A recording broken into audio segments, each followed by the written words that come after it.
नमस्कार सबको। आशुतोष जी नमस्कार।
नमस्कार सर।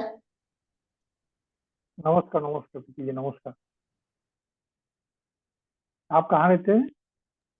अभी तो मैं अहमदाबाद में हूँ। ऐसे तो हम साधु है ना, तो गांव गांव गांव गांव घूमते हम लोग, एक जगह पर नहीं रहते ना। नमस्कार। ओह अच्छा। हमारा ऐसा रहता है नमस्कार सर नमस्कार। के हमारे अच्छा एक गांव से दूसरे गांव में हम घूमना रहता है। 4 महीने एक जगह पर रहते हैं अच्छा और 8 महीने हम ऐसे घूमते रहते अच्छा। हैं। जी, आपका स्वास्थ्य कैसा है? चल रहा है अभी ठीक है? हाँ हाँ चल रहा है। जीवेश जीवेश जी। जी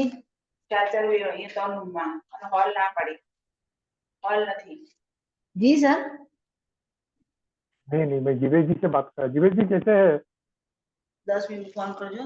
जी जी जी, वो कैमरा ऑफ हो गया था जी। कैसे हैं आप? Any new development? Same nothing new. नमस्कार हाँ गुरु जी। नमस्कार नमस्कार गुरु जी। क्या हाल चाल है सिंह जी? नमस्कार सर। नमस्कार नमस्कार। आपसे आपसे एटलीस्ट अपन लोग 20-25 दिन का बाद मुलाकात हो रहा है अभी। हाँ तो इसमें एक चीज मेरे को अच्छा लगा है, जो अब क्लास पढ़ाते हैं लेकिन रिवीजन देने का फुर्सत नहीं मिलता था। अब हम लोग को एक होमवर्क दिया था, लग्न शुद्धि प्रिपेयर कीजिए, उसका बाद में कुछ वैल्यू आगे ऐड करे। तो जी मैं लग्न शुद्धि कुछ पॉइंट है लगा के रखा है। आपसे थोड़ा सा 2-4 क्वेश्चन भी है लग्न शुद्धि रिलेटेड। कोई बात है, आपको जैसे विषय मिले बोलिएगा, मैं बताऊंगा। चलिए। गुरु जी। प्रीति जी आपका क्या हाल चाल है?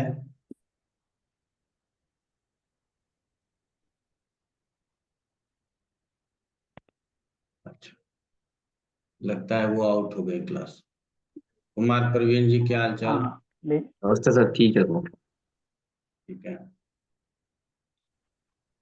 जीवेश जी गुरु जी, आपका आशीर्वाद है। गुरु जी, आपसे मैं बात करनी थी, तो आप कब फ्री रहेंगे, कब हम आपको फोन कर सकते हैं? जय सर। नमस्कार। जय नमस्कार ठीक। सर। नमस्कार नमस्कार, क्या हाल चाल है? बस एकदम। आपकी तबीयत कैसी है? बिल्कुल आप बढ़िया। अब पिछले अब क्लास अच्छी में मैं अटेंड कर लेता, लेकिन मैं सोमवार को ही आ गया था। लेकिन जी। तबीयत ठीक नहीं कल था। क्लास अटेंड किया, उसके बाद तबीयत खराब हो गई, तो फिर एक आध हम्म। दिन और जो है सो क्लास डिस्टर्ब हुआ। क्लास में उपस्थिति बहुत कम है, पता नहीं, लोगों को पता नहीं चल पाया कि आज क्लास होगा। ठीक है, आज सब हाँ, दो तीन पीली मैडम का फोन आया था। सहपाठी लोग बताया कुछ पर्सनल बिजी है। अच्छा। प्रणाम गुरुजी। प्रणाम प्रेम प्रकाश जी, क्या हाल चाल?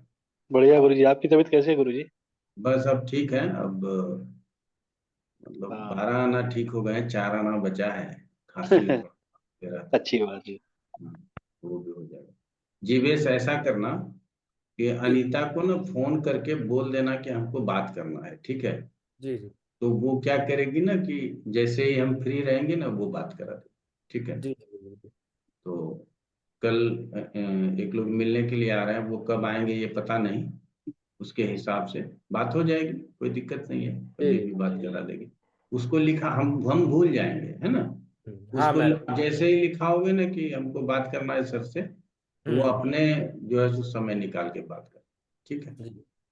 चलिए ठीक है। तो गुरु लग्न शुद्धि आ गया असीम सेन जी आपको?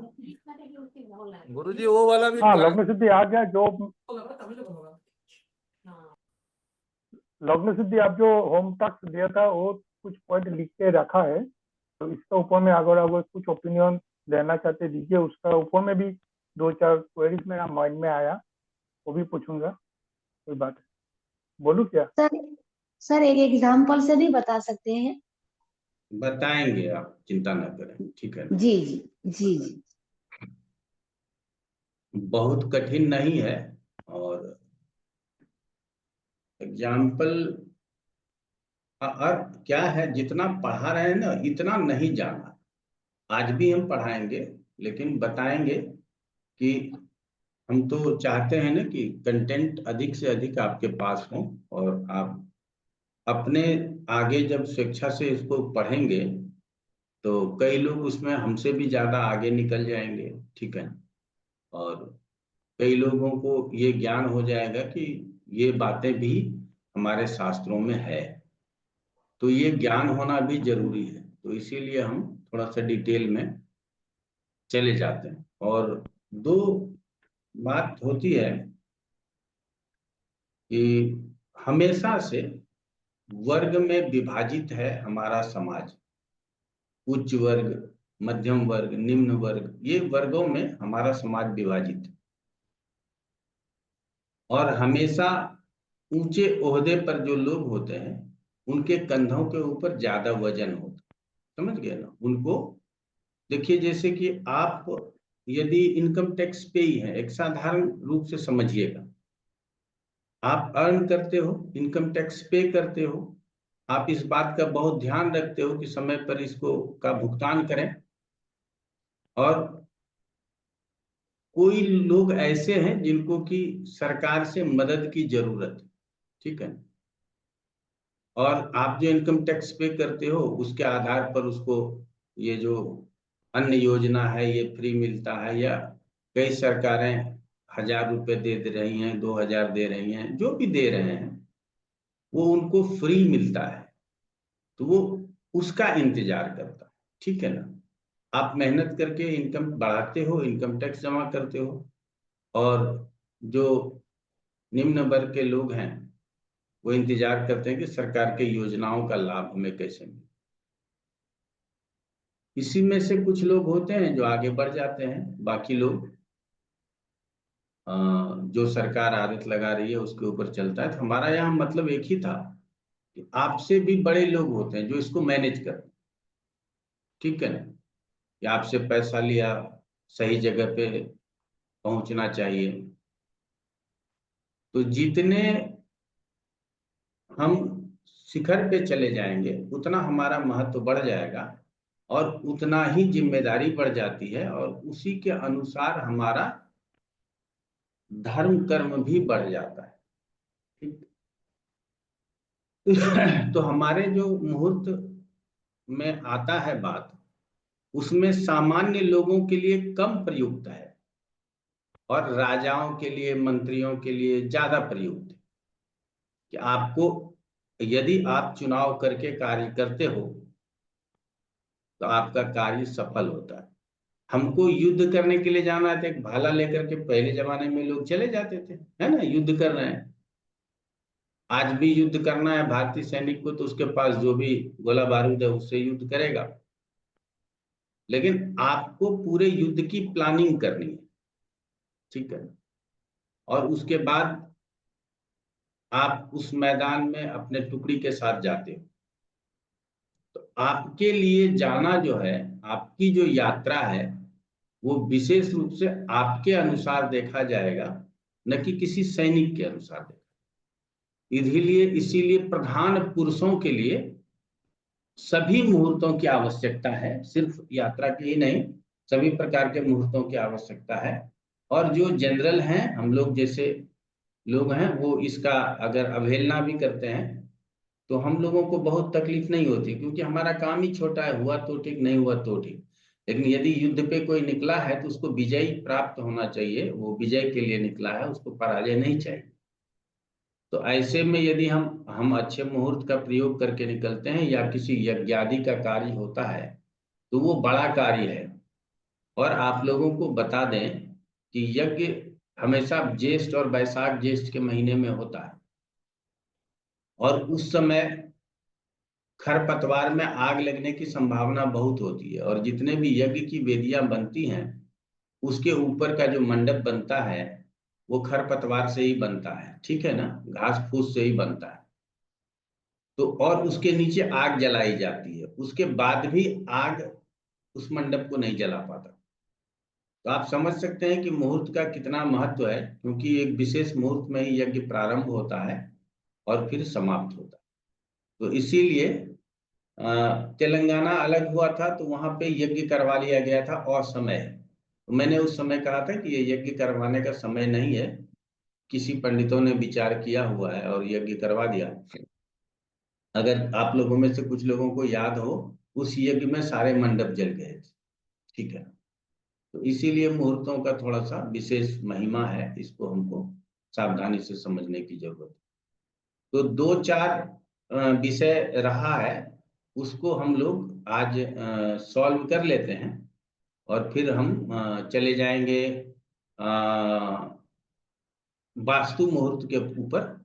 और फिर कुछ जरूरी मुहूर्त जो आप लोग बोलेंगे, या आप लोग लिख करके हमको मेल कर दीजिएगा कि ये मुहूर्त कैसे साधना है, तो उसका ज्ञान हम ले लेंगे। हम उसको अपने बुक्स वगैरह में देख लेंगे कहाँ क्या मिलेगा हमको, और फिर आप लोगों को बता देंगे, ठीक है।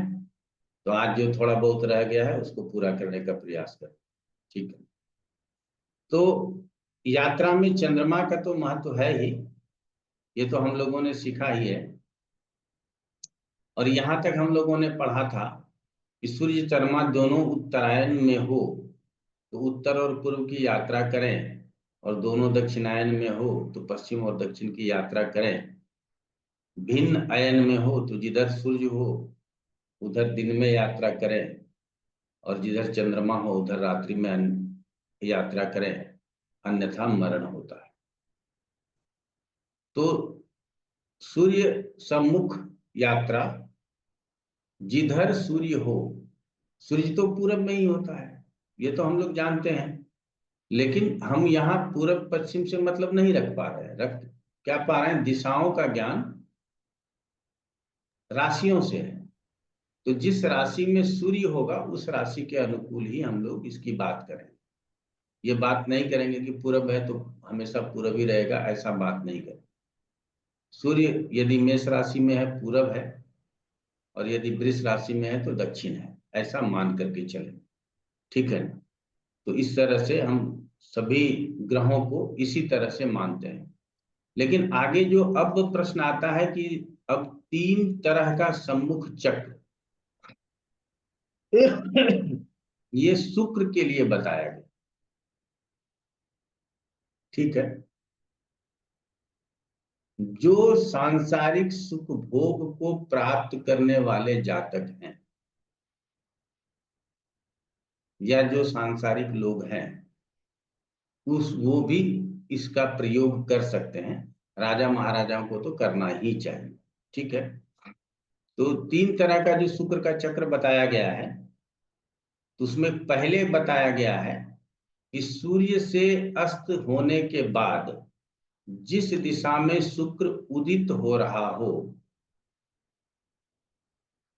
तथा ये एक हो गया। मान लीजिए अभी सूर्य कौन से राशि में है? वृश्चिक राशि में है शायद। कहाँ है? वृश्चिक में। ठीक है, तो अस्त हो जाता है, तो वृश्चिक में अस्त हो गया। अब वृश्चिक राशि से उत्तर दिशा की बात होती, तो हम उत्तर दिशा में यात्रा नहीं करेंगे। 3 चक्र में पहला चक्र यही है कि जब शुक्र अस्त हो जाए तो हमको उस दिशा में यात्रा नहीं करनी है, अर्थात शुक्र के सम्मुख यात्रा नहीं करनी है यदि शुक्र अस्त हो जाए। नंबर 1। नंबर 2 हो कि जिस दिशा में वर्तमान समय में हो, ये साधारण है। मेष सिंह धनु में है तो पूरब में है, वृष कन्या मकर में है तो दक्षिण में है, मिथुन तुला कुंभ में है तो पश्चिम में है, कर्क वृश्चिक और मीन में है तो उत्तर में। तो यदि अस्त नहीं है लेकिन जिस राशि में है उस दिशा की ओर भी हम यात्रा नहीं करेंगे। क्लियर हो गया? अर्थात चंद्रमा जिस दिशा में है उस ओर यात्रा करेंगे, लेकिन शुक्र जिस दिशा में है उस ओर यात्रा नहीं करेंगे, अर्थात हम सूर्य को सम्मुख नहीं लेंगे। अब तीसरा होता है कि जिस नक्षत्र में हो, जिस दिशा के नक्षत्र में हो उस ओर भी, उस दिशा की ओर भी यात्रा नहीं करें। तो अब क्या है, राशि की दिशा तो हमने आपको बता दिया, नक्षत्र की भी दिशा की चर्चा पहले की गई है, और अगर नहीं की गई है तो आप लोग थोड़ा सा नोट कर लीजिए, बहुत ज्यादा समय नहीं लगना है।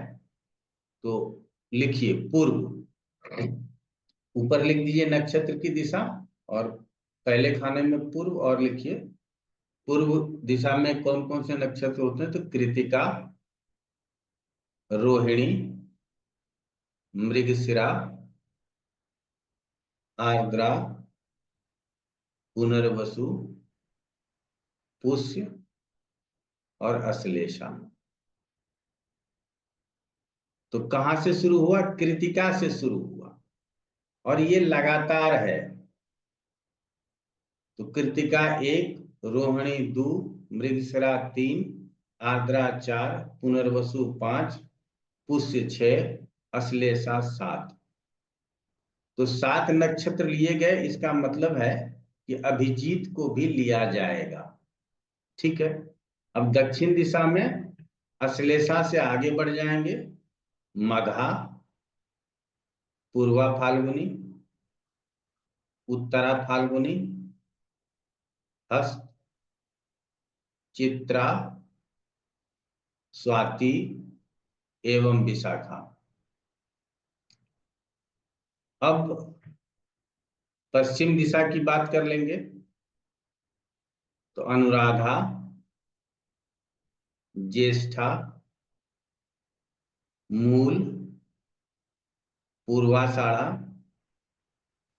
उत्तराषाढ़ा, अभिजीत एवं श्रवण। उत्तर की बात कर लेते हैं, धनिष्ठा, शतभिषा, पूर्वा भाद्रपद, उत्तरा भाद्रपद, रेवती, अश्वनी एवं भरणी। तो अश्वनी भरणी हमारे उत्तर दिशा में आ गया। ये हमको शुरू कृतिका से करना है, पूरब से, और 7 दिशाओं को लेकर के चलना है। तो आज के डेट में शुक्र जो है मकर राशि में है और श्रवण नक्षत्र में है। तो वर्तमान समय में मकर राशि में है और श्रवण नक्षत्र में है। तो श्रवण नक्षत्र पश्चिम में पड़ता है, तो हमको पश्चिम की यात्रा त्यागनी चाहिए, पश्चिम की ओर यात्रा नहीं करना चाहिए। तो 3 चक्र यही बना हमारा। पहला कि जिस दिशा में अस्त हो गया हो उस दिशा में यात्रा नहीं करनी। दूसरा, जोडिएक पे जिस दिशा में शुक्र स्थित हो उस दिशा में यात्रा नहीं करनी चाहिए। तीसरा, सूर्य जिस नक्षत्र में स्थित हो वो नक्षत्र जिस दिशा को निरूपित करता हो उस दिशा में यात्रा नहीं करनी चाहिए। क्लियर हो गया? पहला तो ये हो गया। हाँ, असीम सेन जी ने हाथ खड़ा कर दिया, बताइए क्या प्रश्न? हाँ, इसमें चंद्र वेस्ट डायरेक्शन में अगर रह जाएगा साबुन में जाने के लिए तो मना किया साबुन नक्षत्र में। अभी इधर ईस्ट में अगर चंद्र वेस्ट डायरेक्शन में है तो जी चंद्रमा वेस्ट डायरेक्शन भी हो सकता है। यहाँ साबुन तो हम उनका समझ दे गए दिया कि वेस्ट डायरेक्शन शुक्र के साथ यदि चंद्रमा हो तो क्या करना चाहिए। कि चंद्रमा भी सम्मुख है और शुक्र भी सम्मुख है, तो क्या हमको शुक्र को मान करके यात्रा त्यागना चाहिए? यदि हमारे पास समय है तो हम त्याग सकते हैं, हम इंतजार कर सकते हैं चंद्रमा के आगे बढ़ने का, ठीक है, या शुक्र के आगे बढ़ने का, ठीक है। तो इसका इंतजार किया जा सकता है। चलिए आगे बढ़ते हैं। अब कहता है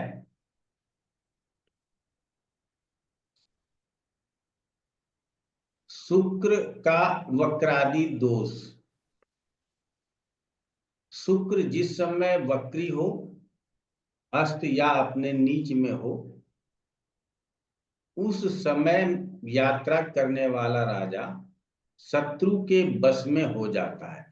अब यहाँ जो शब्द आया राजा, इसीलिए हमने आपको वर्गों की बात बताई थी कि जिन लोगों के ऊपर जितनी अधिक जिम्मेदारी हो वो लोग इसका पालन ज्यादा करें।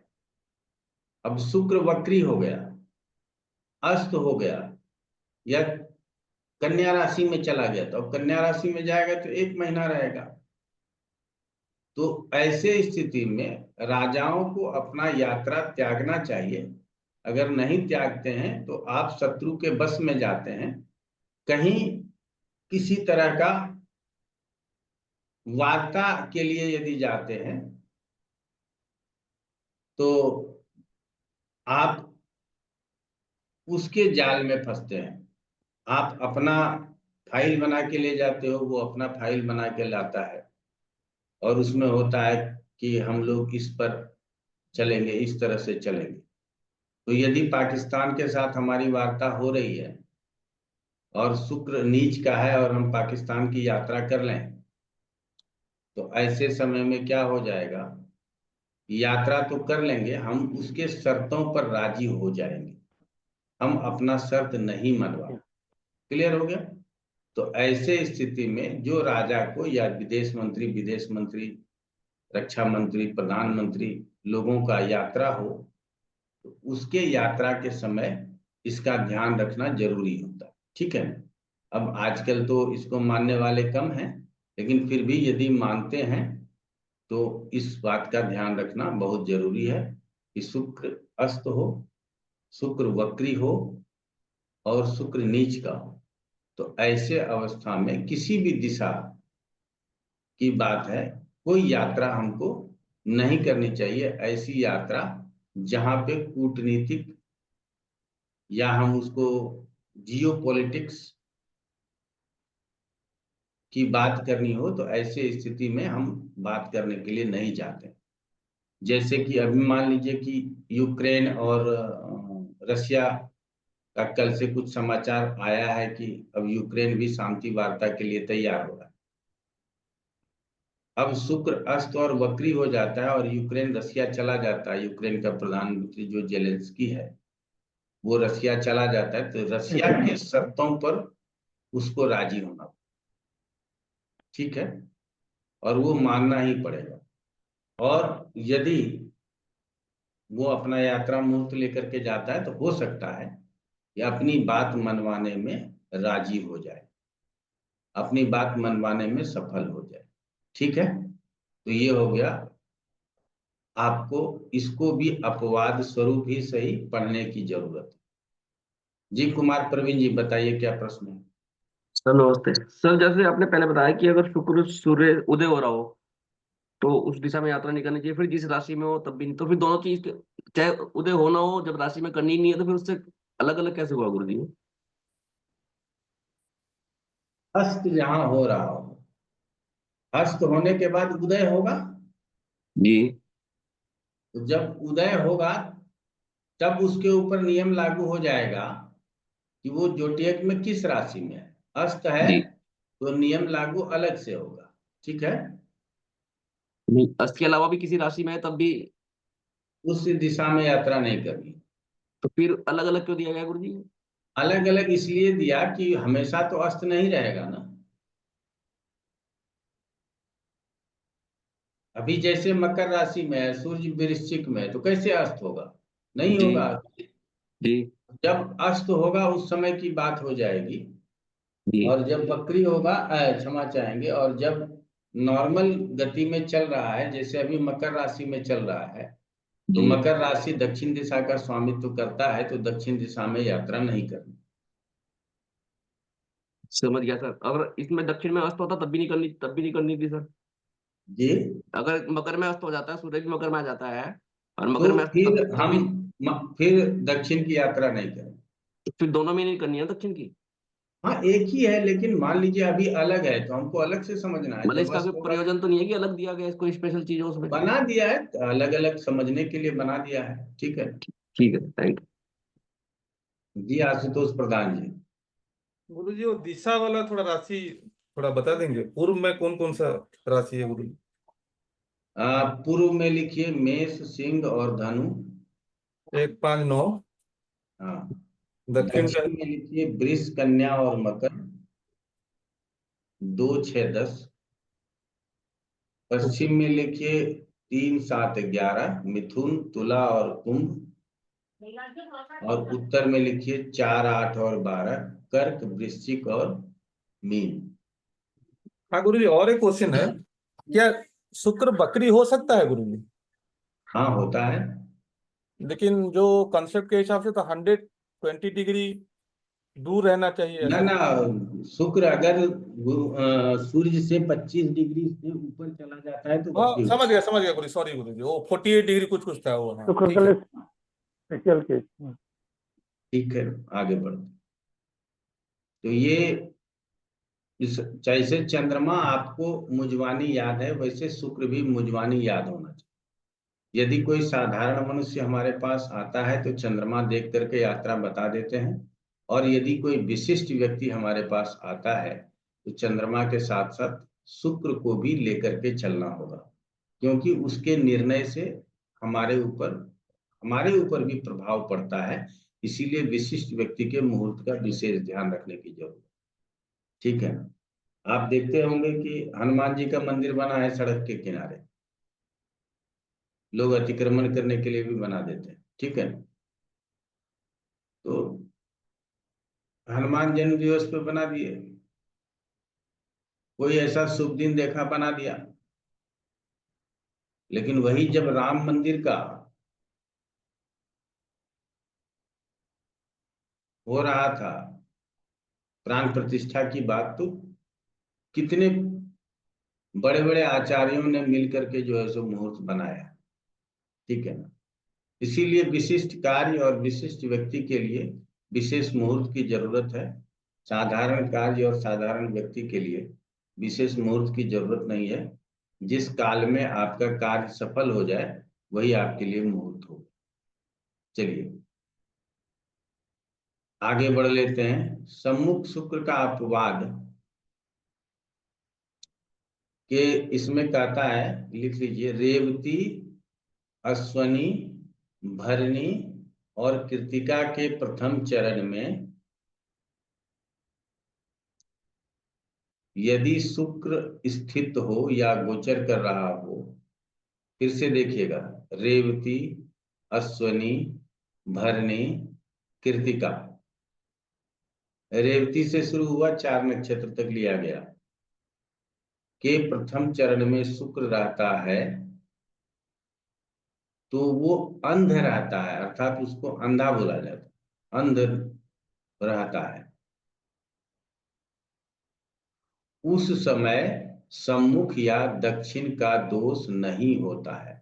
यदि उस समय आप उस दिशा में यात्रा कर लिए तो उस समय, जैसे रेवती है और उत्तर दिशा में यात्रा कर ली और रेवती के प्रथम चरण में है, तो आपको उसका दोष नहीं लगेगा।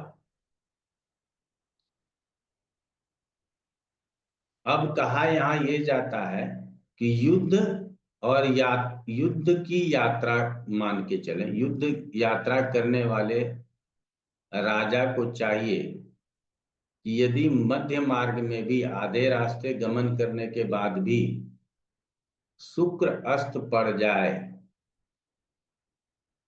तो उदय होने तक विश्राम कर लेना चाहिए, वहीं ठहर जाना चाहिए, उससे आगे नहीं बढ़ना चाहिए। तो ये तो तब संभव था ना जब घोड़े से, हाथी से, पैदल चलता था। अब तो हवाई जहाज की बात हो गई, हवाई जहाज उड़ेगा और बम वर्षा करके वापस आ जाए, ठीक है ना, इसमें आप कुछ कर ही नहीं सकते, ठीक। तो ऐसे में युद्ध प्रारंभ करने की जो तिथि हो, जैसे मानिक शाह हमारे 1971 का जो युद्ध था, बांग्लादेश जब अलग हुआ था, तो मानिक शाह ने युद्ध करने के लिए कुछ वक्त मांगा था कि कुछ वक्त चाहिए ताकि हम अपनी तैयारी पूरी कर लें। ये किसी युद्ध की बात है, हमको बहुत अच्छी तरह से याद नहीं आ रहा है, वो बांग्लादेश वाला युद्ध था या पाकिस्तान से जो हुआ था वो वाला युद्ध था, कि हम ऐसे मौसम में युद्ध करेंगे तो हमारे सेनाओं को तकलीफ आएगा और हम युद्ध में पराजित भी हो सकते। तो ऐसे स्थिति में हमको, युद्ध जब होता है तो उसके पहले से बहुत सारी चीजें ऐसी होती हैं, मौसम का भी ध्यान रखा जाता है। तो ऐसे में यदि आप प्रारंभ करने के दिन को यदि योग्य आचार्य से पूछ करके प्रारंभ करें तो और भी अच्छा आपके लिए होगा। तो जब आप मौसम, अपने व्यवस्था, सभी चीजों को एकत्र कर लेते हो, फिर आप युद्ध के लिए जाते हो, तो ऐसे स्थिति में आप उस मुहूर्त को भी यदि साध लेते हो तो आपके लिए और अच्छा हो जाएगा। तो हमने क्या कहा, रेवती, अश्वनी, भरणी और कृतिका, इस 4 नक्षत्र का प्रथम चरण में यदि शुक्र का गोचर होता है तो शुक्र को अंधा माना जाता है, शुक्र को दिखाई नहीं देता, तो आपके ऊपर उसका नजर जाएगा ही नहीं, तो आप उसका लाभ ले लोगे, आप उस समय यात्रा कर लोगे तो कोई दिक्कत नहीं। लेकिन आप यात्रा कर रहे हो और मध्य यात्रा में भी यदि शुक्र अस्त हो गया, आप वहीं जो है सो विश्राम डेरा डाल दो और विश्राम कर लो और फिर आगे बढ़ो, ठीक है, ऐसा कहा जाता है। और यात्रा पूर्ण हो गया तो युद्ध लड़ो, आपने यात्रा तो पहले ही कर लिया, अब युद्ध के समय यदि शुक्र अस्त हो जाए तो इसमें कहीं कोई दिक्कत नहीं है, ठीक है ना, इस तरह से लेकर के चलना है। अब त्याज लग्न में कहा गया है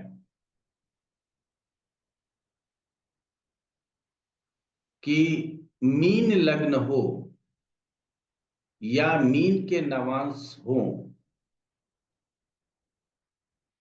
तो यात्रा करने से मार्ग वक्र होता है, अर्थात यात्री को व्यर्थ में भटकना पड़ता है। तो मीन लग्न और मीन के नवांश में यात्रा नहीं करना चाहिए, पहला। दूसरा, कुंभ लग्न हो और कुंभ का नवांश हो तो इसमें भी यात्रा का त्याग कर देना चाहिए, क्योंकि यात्रा करने वाले राजा को पग पग पर हर एक कदम पर अर्थ का नाश होता है, धन की हानि होती है, इसीलिए त्याग कर देना चाहिए। उपयुक्त जो बताया गया है,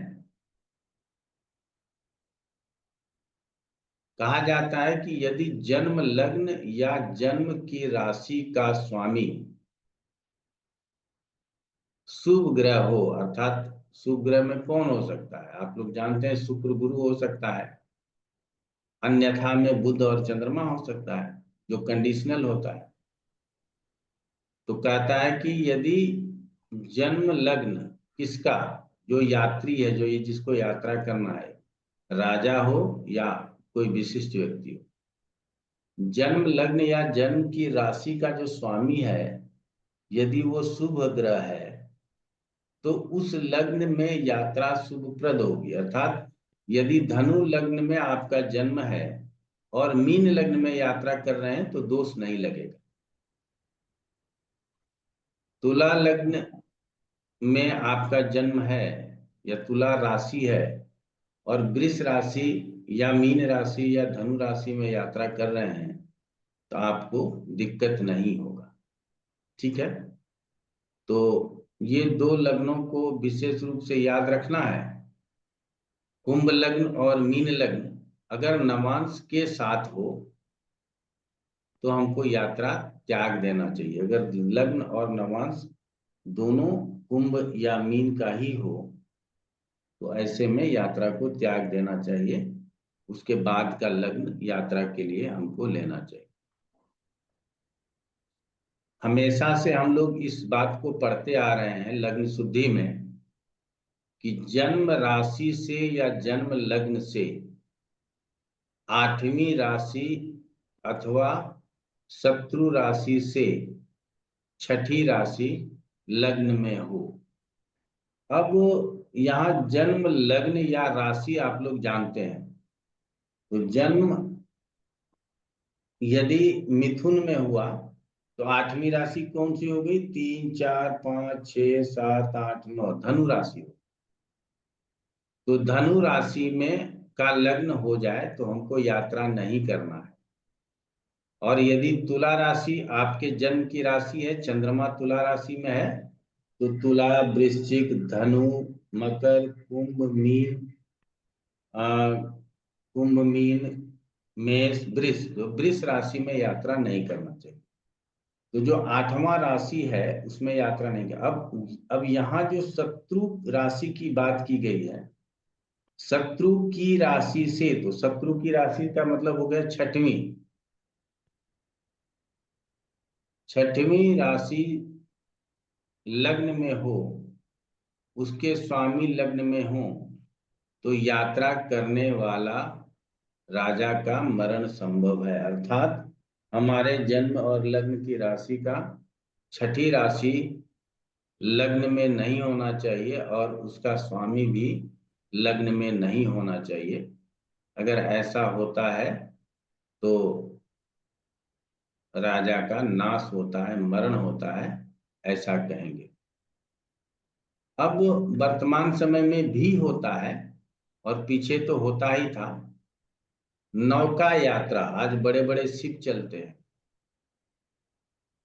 तो नौका यात्रा की भी बात होती है कि हम नौका से यात्रा करेंगे।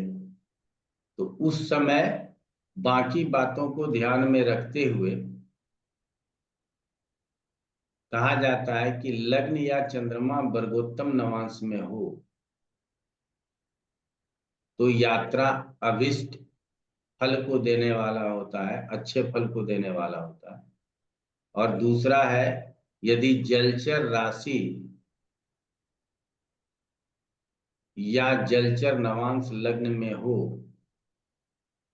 तो नौका यात्रा सर्वथा सिद्धप्रद होती है। तो जलचर राशि आप लोग जानते ही हैं, उसमें कर्क वृश्चिक और मीन के साथ साथ मकर राशि को भी लिया जाता है। ठीक है ना, तो ये जलचर राशि है, इसमें हमको यात्रा तब करना चाहिए जब इसका लग्न और नवांश हो, तो हम नौका यात्रा प्रारंभ करते हैं। हमारे लिए कार्य सिद्ध होता है, अभिष्ट फल की प्राप्ति होती है। यहाँ तक में हमको उम्मीद है कि आप लोगों को कोई दिक्कत नहीं आई होगी।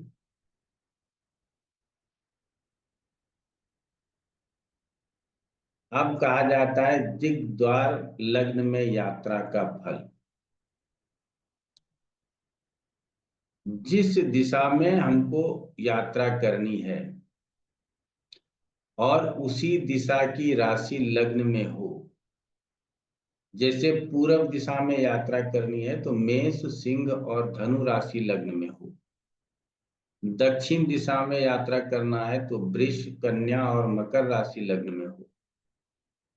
पश्चिम दिशा में यात्रा करना है तो मिथुन, तुला और कुंभ राशि लग्न में हो। उत्तर दिशा में यात्रा करना है तो कर्क, वृश्चिक और मीन राशि लग्न में हो। तो यात्रा करने पर धन लाभ और विजय होता है। और पृष्ठ की राशि लग्न में हो तो हानि, मृत्यु और शत्रुओं का भय होता है। अब पृष्ठ की राशि आप किसको मानेंगे? तो जब आप पूरब दिशा में यात्रा कर रहे हैं तो 3, 7, 11 पृष्ठ की राशि होगी। पश्चिम दिशा पीठ के तरफ हो गया। अगर आप उत्तर दिशा में यात्रा कर रहे हो 4, 8, 12 राशि में, और उस समय लग्न में यदि 2, 6, 10 लग्न हो तो वो पृष्ठ दिशा के राशि का लग्न हो गया। तो बैक साइड। इस दिशा में यात्रा नहीं करनी चाहिए। क्लियर हो गया? तो दिग्द्वार, जिस दिशा में यात्रा करनी हो और उसी दिशा की राशि लग्न में हो जाए तो ये अच्छा है। दिग् तिथि तो आपने पहले ही चंद्रमा, शुक्र आदि से तय कर लिया है। ये लग्न की बात हो रही है, इसमें बहुत ज्यादा छोटी मोटी बात है। लग्न शुद्धि बहुत बड़ा चीज नहीं है। तो इस दिशा में यात्रा करना चाहिए जिससे कि आपको लाभ मिले। क्लियर हो गया? आसिम सेन जी, हाँ बोलिए। क्या दिक्कत है? कुमार प्रवीण जी भी क्लास में से निकल गए, प्रीति जी भी निकल गई। अर्जेंसी आ गया। कोई कोई काम आ गया होगा। सबका कोई बात। हम सोच रहे हैं कि शायद कहीं सिग्नल का तो प्रॉब्लम नहीं है। देखिए प्रीति जी फिर से आ गए हैं, हो सकता है कि कोई कार्य रहा होगा। हाँ हाँ। चलिए आगे बढ़िए। सर मुझे बोला कुछ? हमने कहा कि आप क्लास से बाहर चली गई थी। हाँ जी सर, मुझे नेटवर्क के हिसाब से जाना पड़ा सर बाहर जरा। हमको लगा कि इसको कुमार प्रवीण जी को भी शायद इसी तरह की कोई परेशानी हुई होगी। हाँ जी, तीसरी बार ऐसा हुआ सर, मुझे तीसरी बार ऐसा हुआ अच्छा, नेटवर्क के हिसाब से। जी ठीक। अब कहा जाता है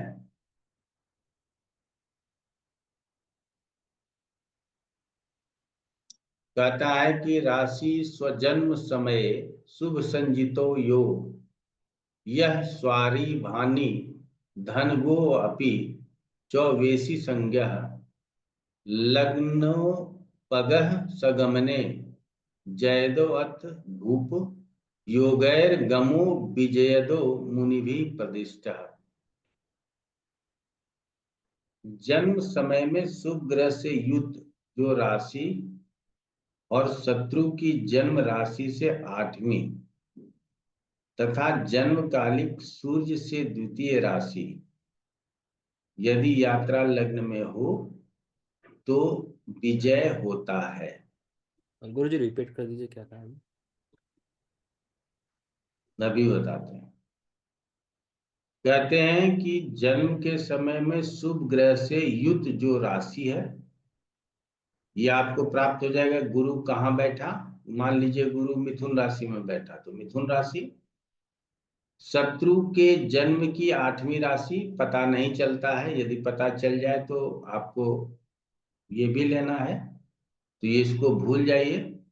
जन्मकालीन सूर्य, अगर आपके जन्म के समय सूर्य जिस राशि में हो उससे दूसरी राशि, यात्रा के लग्न में हो तो विजय होता है।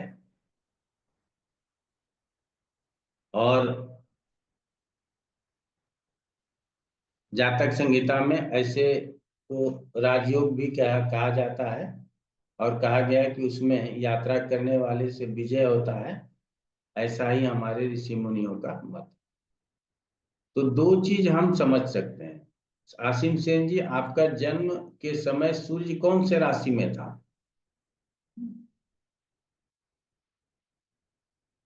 तो याद नहीं है। अच्छा, जीवेश से पूछते हैं। जीवेश, जन्म के समय सूर्य किस राशि में था? वृश्चिक राशि।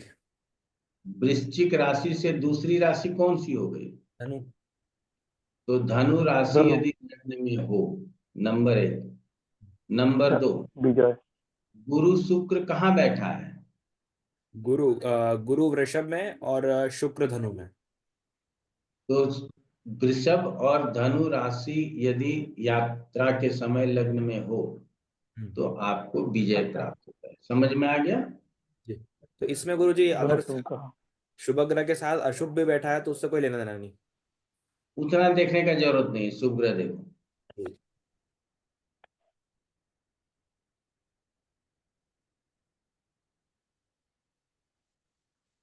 गुरु जी ये फॉर्मूला तो किसी में भी लगाया जा सकता है, किसी भी शुभ कार्य में, या फिर यात्रा के लिए एप्लीकेबल होगा? नहीं, यात्रा के लिए ये विशेष है। अन्य कार्यों के लिए लग्न शुद्धि हमने बताया हुआ है, तो यहाँ यात्रा के लिए अगर मानेंगे तो ज्यादा अच्छा होगा। ठीक है ना? आगे बढ़ लेते हैं। बस 2-3 पॉइंट और पढ़ना है। तो दिशाओं का स्वामी आप लोगों को मालूम होगा, नहीं मालूम है तो लिख लीजिए, मैं लिखा देता हूं। पूर्व दिशा का स्वामी सूर्य होता है। दाहिने की ओर मुड़ते चले जाएंगे, आग्नेय कोण का स्वामी शुक्र होता है। दक्षिण दिशा का स्वामी मंगल होता है। नैऋत्य कोण का स्वामी राहु होता है। पश्चिम दिशा का स्वामी शनि होता है। वायव्य कोण का स्वामी चंद्रमा होता है। उत्तर दिशा का स्वामी बुध होता है। और ईशान कोण का स्वामी गुरु होता है, बृहस्पति। ये वास्तु में हम लोग ज्यादा पढ़ते हैं, फिर भी यहाँ भी ध्यान रखने की जरूरत है। तो आपने ये स्वामी का ध्यान रख लिया।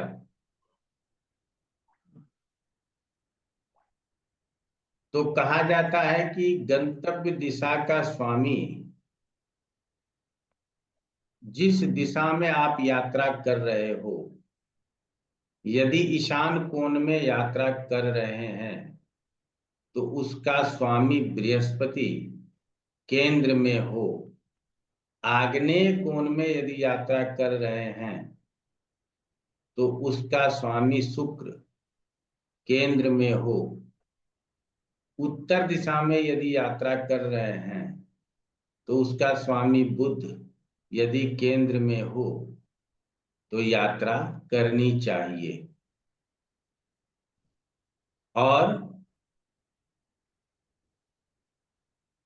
दिशा का स्वामी लालाटी हो तो शत्रु की सेना पर चढ़ाई करने के लिए नहीं चलना चाहिए। तो लालाटी शब्द को अंडरलाइन कर लीजिए। ठीक है? अब लालाटी किसे कहते हैं उसको समझने की जरूरत है। तो कहता है कि दिशा का स्वामी लालाटी हो, तो किस दिशा में कौन लालाटी होता है ये जानने की जरूरत है। तो लिखिए, लग्न में सूर्य हो, नंबर 1-2 करके लिख लीजिएगा। लग्न में सूर्य हो तो पूर्व दिशा में लालाटी होता है। तो हमको लग्न में सूर्य है तो केंद्र स्थान हुआ तो हमको ये पूर्व की यात्रा कर लेनी चाहिए, लेकिन चूंकि वो लग्न में होने के कारण लालाटी हो गया, इसीलिए हम पूर्व की यात्रा नहीं करेंगे। लग्न से 11वें 12वें भाव में शुक्र हो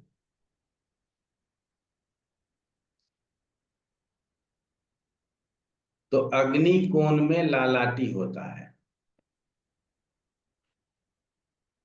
तो हमको क्या करना है कि शुक्र प्रशस्त होने के बाद भी अग्नि कोण की यात्रा नहीं करनी। तीसरा, 10वें भाव में मंगल हो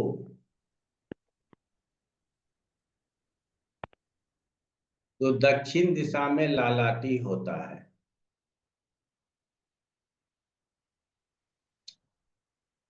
8वें और 9वें भाव में राहु हो तो नैऋत्य कोण में लालाटी होता है। तो हमको नैऋत्य की यात्रा नहीं करनी चाहिए। 7वें भाव में चंद्रमा हो तो वायव्य कोण में लालाटी होता है। चौथे भाव में बुध हो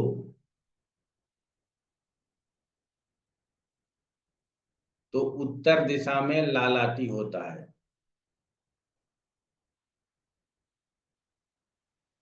तीसरे और दूसरे भाव में गुरु हो तो ईशान कोण में लालाटी होता है। तो इस दिशा में यात्रा नहीं करनी चाहिए।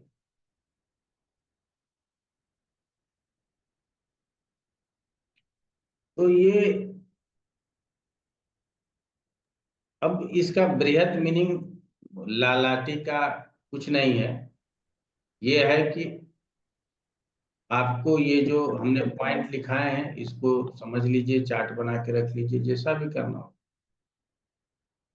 तो विशिष्ट व्यक्तियों के लिए हमने ये कहा लग्न शुद्धि आप लोग जहां तक संभव है वो कर ही लेंगे, और विशेष रूप से शुक्र के तीनों चक्र को समझना आपके लिए जरूरी था, वो भी आप लोगों ने समझ लिया। और सूर्य चंद्रमा के उत्तरायण और दक्षिणायन रात्रि और दिवस दिवस के हिसाब से जो समझना था वो भी आप लोगों ने समझ लिया। तो अब यहाँ हमारा यात्रा मुहूर्त समाप्त हो जाता, और जितना हमने यात्रा मुहूर्त पढ़ा दिया इस सब को लगा देंगे तो जातक जीवन में कभी यात्रा कर ही नहीं पाएगा। ठीक है, इसीलिए अपने बुद्धि विवेक का प्रयोग करते हुए जितना संभव हो उतना ही लोगों को बताना चाहिए, और यात्रा के समय ये घर से बोल करके निकलना चाहिए कि प्रविशी नगर की जय सब काजा, हृदय राख कौशलपुर राजा। तो ये 2 लाइन बोल लेने मात्र से आप जिस भी देश में प्रवेश करेंगे आपके लिए वो कल्याणकारी ही होगा। ठीक है, तो हृदय में किसको कौशलपुर रिपीट कर अर्थात जी। श्री रामचंद्र जी को रखना। ठीक है ना, तो यात्रा मुहूर्त समाप्त हुआ। आप लोग एक आध प्रश्न कर लीजिए। आज के क्लास को यहीं समाप्त कर देंगे, कम संख्या में लोग हैं। वास्तु मुहूर्त को अगले क्लास में लेकर के आएंगे। जी सर असीम सेन जी। एक बार रिपीट करिए ना वापस। हाँ प्रीति जी बोलिए। जी आपने जो बोला ना वो वापस एक बार रिपीट कीजिए ना। प्रविशी श्लोक नगर की जी जय जी। सब काजा, हम्म हृदय जी राग जी कौशलपुर राजा। जी सर ओके। अब ये बात आप कहिएगा कि आप कहाँ से लेकर के आ गए। ये मेरी माता जी कहती थी कि जब यात्रा करते थे ना तो हम कुछ तो बोलते नहीं थे, या हमारे पिताजी नहीं बोलते थे। वो आती थी बगल में और प्रवेशी नगर की जय सब काजा, हृदय राख कौशलपुर राजा, ये बोल करके अपना यात्रा हम लोगों का प्रारंभ करवा देती थी। हमारी माताजी चैत बैसाख के दोपहरिया में सोना पसंद नहीं करती थी। उसका दो कारण था। पहला कारण था कि सोने पर गर्मी लगती थी। अब घमौरी नहीं होता है, ठीक है ना, और हम अपने माँ के बदन में 1 इंच भी खाली नहीं देखते थे, इतनी घमौरियां होती थी, क्योंकि बिजली था नहीं, पंखे का व्यवस्था था नहीं। तो दोपहर में चैत बैसाख जेठ के दोपहरिया में आपको इतना पसीना होगा कि घमौरी होगा ही। वो घमौरी वाला पाउडर हमेशा घर में उपलब्ध रहता। अब दोपहर में सोने जाएगी, परेशानी होगा, तो उससे अच्छा होता था वो 2 घंटा रामायण पढ़ लेती। मानस, रामचरित मानस, रामायण नहीं, रामचरित मानस पढ़ लेती। और हम लोग सो भी जाते थे, कोई दिक्कत नहीं है, लेकिन उनको देखते थे कि वो रामचरित मानस अपना पढ़ते रहे। तो अब तो सुविधा है, एसी चला करके भी आप सो सकते हैं। तो सोने का समय निर्धारित कर लेते हैं, तो मानस पढ़ने का समय हमें कहाँ मिलता है। नहीं तो उस समय दिन बड़ा होता है, ठीक है ना, आपको कोई परेशानी नहीं होती। अगर आपको गर्मी से उकताहट नहीं चाहिए तो मानस का पाठ प्रारंभ कर लीजिए। कितनी भी गर्मी होगी आपको नहीं लगेगी, आप मानस पढ़ते रहेंगे। कीर्तन आदि में ढोल बजाने वाले को देखिए, हारमोनियम बजाने वाले को देखिए, अन्य वाद्य यंत्र बजाने वाले को देखिए, वो पसीने से तर रहता है, वो एसी नहीं ढूंढता, और 2-2 3-3 घंटे मगन होकर के कीर्तन करता। आपको अभी थोड़ा सा पसीना निकल जाए, सोचेंगे कि चलो गाड़ी में ही बैठ के एसी ऑन कर ले, ठीक है। तो अब ये भगवत भक्ति में ये शक्ति है, या कार्य के करने में लोग भूल जाते हैं कि गर्मी लग रही है, ये मुझे नहीं पता। असीम सेन जी, और बताइए क्या प्रश्न है? आपका हाथ खड़ा है इसी। आप जो अभी बता लालाटी, सूर्य अगर ईस्ट डायरेक्शन में है तो आप पहले बताए तो जाना चाहिए, अभी लालाटी आ गया तो जाना नहीं चाहिए, थोड़ा कंफ्यूजन हो गया। जीवेश बता देगा। हाँ गुरुजी, हम तो खुद ही ये पूछ रहे थे कि ये मुहूर्त चिंतामणि का है या किसी और ग्रंथ का, कहाँ पर मिलेगा वो ये? चिंतामणि का है। यात्रा प्रकरण में है? हाँ, यात्रा मुहूर्त में। जी गुरुजी।